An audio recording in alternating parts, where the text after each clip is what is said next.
नमस्कार मैं मौजिद बंधुসকল पलकते सामकाजी 9टा गुरुत्वपूर्ण खबर। प्रथमটো खबर मात्र 3 घंटार पिछते मुकली कर दिया हल आमसुर सभापति रेजाउल करीम सरकारक।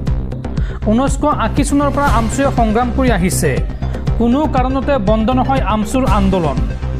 थानार পৰা ওলায়ে পুনৰ গৰ্জন आमसुर सभापति रेजाउल करीम सरकारक। मात्र 3 घंटार पिछते मुकली कर दिया हल आमसुर सभापति रेजाउल करीम सरकारक।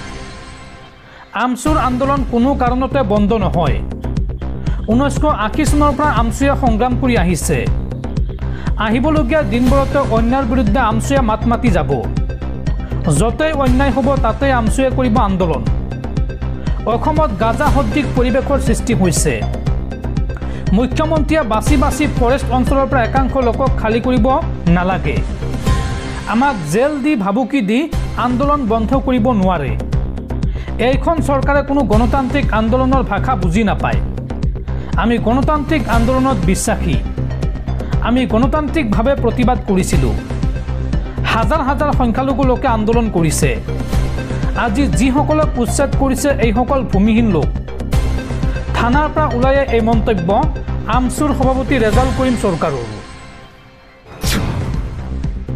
परवर्ती खबर राज्यत पुनर संघटित होइसे आन एक शोकावह घटना। এইবাৰ বান্দৰ খেদিবলৈ ঘৰৰ চৌদিকে নিজে লগোৱা বিদ্যুৎ পৰিবাহী তাৰত লাগি মৃত্যু হৈছে 2 ভাতৃৰ। বিদ্যুৎ পৃষ্ঠ হৈ মৃত্যু হৈছে উত্তৰ লখিমপুৰৰ সুপৰিচিত গাজী বুক পিষ্টলৰ স্বত্বাধিকাৰী আব্দুল কাদিৰ আৰু তেওঁৰ ভাতৃ নুৰ আলম কাজিৰ। বান্দৰৰ উপদ্ৰৱ ৰোধৰ বাবে বিদ্যুৎ পৰিবাহী তাঁৰ লগাইছিল এই পৰিয়ালটোৱে। পৰৱৰ্তী খবৰ শিক্ষাৰ্থীক লৈ বৃহৎ ঘোষণা। 2026 চনৰ পৰা নৱম শ্ৰেণীৰ পৰীক্ষাত হ'ব অপেন বুক পৰীক্ষা। গণিত বিজ্ঞান সমাজ বিজ্ঞান আদি বিষয়ত হ'ব এই পৰীক্ষা। অৰ্থাৎ পৰীক্ষা হলত কিতাপ চাই পৰীক্ষা দিব পৰীক্ষাৰ্থীসকলে। কেন্দ্ৰীয় মাধ্যমিক শিক্ষা পৰিষদে জনালে এই অনুমোদন। দৰ্শকসকল আৰু বহুতো গুৰুত্বপূৰ্ণ খবৰ আছে। তাৰ আগতে আপোনাক জনাও যে যদি আপুনি এতিয়ালৈকে এইটো ভিডিঅ'ত লাইক কৰা নাই তেন্তে এতিয়াই ভিডিঅ'টোত লাইক কৰি দিয়ক। আৰু এনেকুৱা ধৰণৰ ভিডিঅ'সমূহ নিতৌ চাবলৈ চেনেলটো ছাবস্ক্ৰাইব কৰি কাষত থকা বেল আইকনটো প্ৰেছ কৰি ৰাখক। পৰৱৰ্তী খবৰ আটক হ'ল কংগ্ৰেছ নেতা ৰাহুল গান্ধী। ৰাহুল গান্ধীৰ লগতে আন কেইবাজনো সাংসদক কৰা হৈছে আটক। নিৰ্বাচন আয়োগৰ বিৰুদ্ধে বাহিৰ কৰিছিল প্ৰতিবাদী ৰেলী আৰু সেই সময়তে আটক কৰে আৰক্ষীয়ে। আটক হ'ল কংগ্ৰেছ নেতা ৰাহুল গান্ধী। ৰাহুল গান্ধীৰ লগতে আন কেইবাজনো সাংসদক আটক আৰক্ষীৰ। নিৰ্বাচন আয়োগৰ বিৰুদ্ধে বাহিৰ কৰিছিল প্ৰতিবাদী ৰেলী আৰু সংসদ ভৱনৰ পৰা নিৰ্বাচন আয়োগৰ কাৰ্যালয়লৈ ৰেলীৰ সময়তে আটক কৰা হয় কংগ্ৰেছ নেতা ৰাহুল গান্ধীৰ লগতে কেইবাজনো সাংসদক। নিৰ্বাচন আয়োগৰ বিৰুদ্ধে তুলিছিল বিস্ফোৰক অভিযোগ বিৰোধীয়ে। নিৰ্বাচন আয়োগৰ বিৰুদ্ধে অভিযোগ তুলি বিৰোধী নেতাসকলৰ এই প্ৰতিবাদ।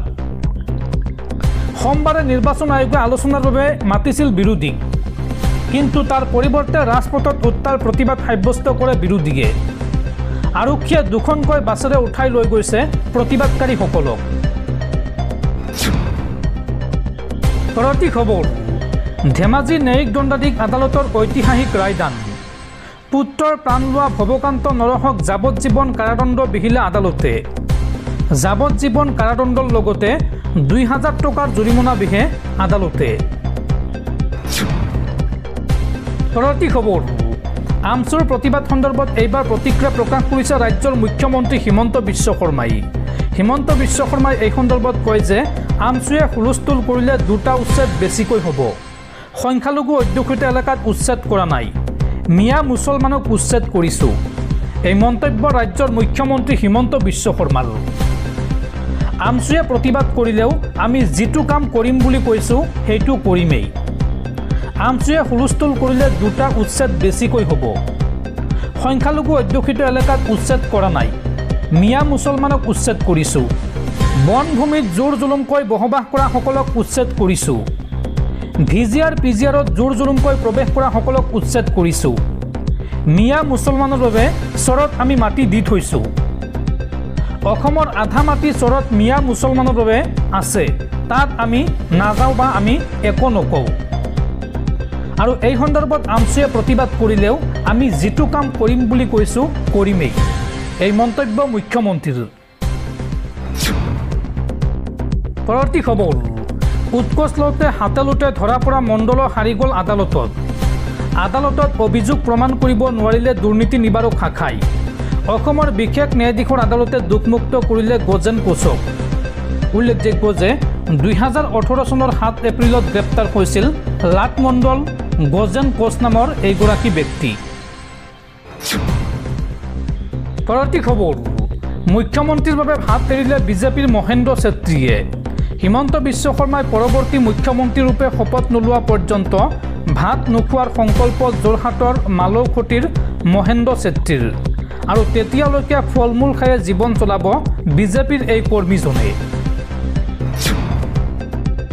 পৰৱৰ্তী খবৰ, 10 বছৰ পিছত মিয়াসকলে ধৰি ৰাখিব অসমীয়া জাতিক। উচ্ছেদৰ বিৰুদ্ধে চৰকাৰক কলমেৰে প্ৰত্যুত্তৰ দিব মুছলমানে। আমাক 50-60 বিঘা মাটি নালাগে, আমাক থাকিবলৈ এটুকুৰা মাটি দিলেই হ'ল। চৰকাৰৰ বিৰুদ্ধে এইবুলি পুনৰ হুংকাৰ আমচুৰ। 10 বছৰ পিছত মিয়াসকলে ধৰি ৰাখিব অসমীয়া জাতিক। 50 জন হিমন্ত বিশ্ব শৰ্মা আহিলেও তেতিয়া মুছলমানক ক্ষতি কৰিব নোৱাৰে। মুখ্যমন্ত্ৰী আমাৰ ঘৰ ভাঙিছে, কিন্তু আমাক মাৰি শেষ কৰিব নোৱাৰে। আমাক 50-60 বিঘা মাটি নালাগে, আমাক থাকিবলৈ এটুকুৰা মাটি দিলেই হ'ল। 26ৰ গাদী দখল কৰিবলৈ উচ্ছেদিতক গুলীয়াই মাৰিছে মুখ্যমন্ত্ৰীয়ে। উচ্ছেদৰ বিৰুদ্ধে চৰকাৰক কলমেৰে প্ৰত্যুত্তৰ দিব মুছলমানে। মিয়া বুলি কোনো জাতি নাই, মিয়া কেৱল এটা সন্মানীয় শব্দহে। অসমীয়া জাতিক থানবান কৰিব বিচাৰিছে মুখ্যমন্ত্ৰী হিমন্ত বিশ্ব শৰ্মাই। চৰকাৰৰ বিৰুদ্ধে এই হুংকাৰ আমচুৰ সভাপতি ৰেজাউল কৰিম চৰকাৰৰ। পৰৱৰ্তী খবৰ, চুলিত ধৰি টানিছে মহিলা সাংসদক। দিল্লী আৰক্ষীৰ বিৰুদ্ধে এই ভয়ংকৰ অভিযোগ তৃণমূল কংগ্ৰেছৰ সাংসদ সাগৰিকা ঘোষৰ।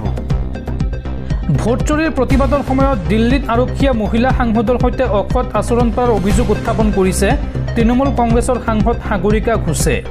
সোমবাৰে প্ৰতিবাদস্থলীৰ পৰা শ্বেয়াৰ কৰা এটা ভিডিঅ'ত তেওঁ কয় যে মহিলা সাংসদসকলক ঠেলি দিয়া হৈছিল। কেৱল সেয়াই নহয়, তেওঁলোকৰ চুলিত ধৰি টনা হৈছিল। ভিডিঅ'টোত দেখা গৈছে যে তৃণমূলৰ সাংসদ মহুৱা মৈত্ৰই বাছত সাগৰিকাৰ পিছফালে বহি আছে। কৃষ্ণনগৰৰ তৃণমূলৰ সাংসদগৰাকী আৰক্ষীৰ সৈতে উত্তপ্ত কাজিয়াত অজ্ঞান হৈ পৰে। নতুন দিল্লীৰ যুটীয়া আৰক্ষী আয়ুক্ত দীপক পুৰোহিতে এই সন্দৰ্ভত কয় যে ভাৰত মিত্ৰজোঁটৰ নেতাসকলক ওচৰৰ আৰক্ষী থানালৈ লৈ যোৱা হৈছে।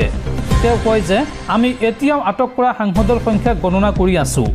ইয়াত প্ৰতিবাদৰ কোনো অনুমতি নাছিল, কিন্তু আমাক আগতীয়াকৈ জনোৱা হৈছিল। যদি তেওঁলোকে সিদ্ধান্ত লয় তেন্তে আমি তেওঁলোকক নিৰ্বাচন আয়োগৰ কাৰ্যালয়লৈ লৈ যোৱাৰ ব্যৱস্থা কৰিম। নিৰ্বাচন আয়োগৰ কাৰ্যালয়ত আৰক্ষীৰ উপযুক্ত ব্যৱস্থা আছে।